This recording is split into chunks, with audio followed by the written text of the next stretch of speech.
উত্তরবঙ্গে এমন একটা জায়গা আছে যেখানে একবার গেলে বারবার যেতে ইচ্ছে করবে। চলো আজকে তোমাদেরকে নিয়ে চলি।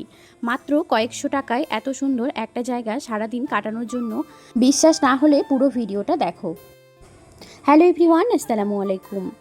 আজকে আমরা চলে এসেছি গাজলডোবার সুন্দর একটা জায়গায়, ইনফিনিটি অ্যাডভান্স পার্ক অ্যান্ড রিসোর্টে। অনেক দিন ধরে এখানে আসার ইচ্ছা ছিল, আর আজ অবশেষে সেই ইচ্ছাটা পূরণ হলো। জায়গাটা একদম প্রকৃতির মাঝে, চারিদিকে সবুজ পরিবেশ আর শান্ত একটা আবহাওয়া, এসেই মনটা ভালো হয়ে গেল। এখানে ঢুকেই চোখে পড়লো সুন্দর সাজানো গার্ডেন আর অনেক সুন্দর সুন্দর ফটো তোলার স্পট।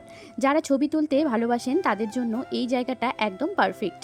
এরপর ঘুরে দেখলাম এখানকার বিভিন্ন অ্যাডভেঞ্চার অ্যাক্টিভিটি। এখানে আছে জিপ লাইন, আকাশের ওপর দিয়ে সাইকেল চালানোর ব্যবস্থা, ETV, bike ride, toy train, water park, rain run সহ অনেক মজার অ্যাডভেঞ্চার। ছোট থেকে বড় সবাই নিজের মতো উপভোগ করতে পারবে।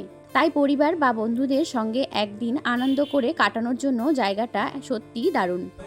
চারপাশের পরিবেশটা এতটাই সুন্দর যে প্রতিটা মুহূর্ত ক্যামেরাবন্দি করতে ইচ্ছে করছিল।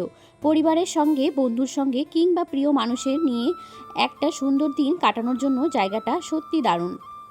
যদি উত্তরবঙ্গে এমন একটা জায়গা খুঁজে থাকেন যেখানে প্রকৃতি, সৌন্দর্য আর অ্যাডভেঞ্চার দুটোই একসাথে উপভোগ করা যায়, তাহলে গাজলডোবার infinity adventure park and resort হতে পারে আপনার পরের ঘোরার গন্তব্য। শিলিগুড়ি থেকে খুব সহজেই যেখানে পৌঁছে যাওয়ার যায়, আর একদিনের ট্রিপের জন্য জায়গাটা সত্যি অসাধারণ। উত্তরবঙ্গের অন্যতম সুন্দর পর্যটক কেন্দ্র গাজলডোবায় অবস্থিত।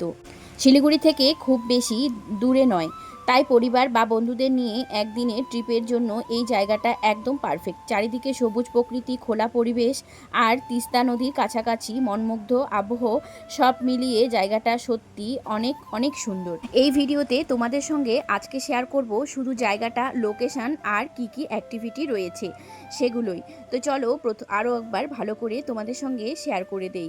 লোকেশন হচ্ছে জঙ্গলিমহল, গাজলডোবা, পশ্চিমবঙ্গ।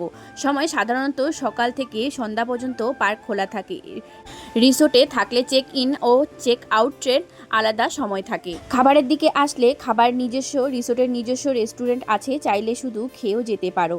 থাকা রুম নিয়ে রাতেও থাকতে পারো, আগের থেকে বুকিং করলে সুবিধা হয়। আমরা যেহেতু ঘুরতে এসেছিলাম জাস্ট ঘোরার জন্য, তাই কিন্তু 2টার দিকে এসে তারপরে কিন্তু 4টার দিকে বেরিয়ে পড়েছিলাম। তো দেখো, অনেক মজা করেছি, তোমাদের সঙ্গে শেয়ার করব পরের ভিডিওতে আমরা আসলে কি কি করেছি, কোথায় বাবুকে উঠিয়েছি সেই সমস্ত নিয়ে। আর আজকে শুধু এগুলোই দেখাইলাম।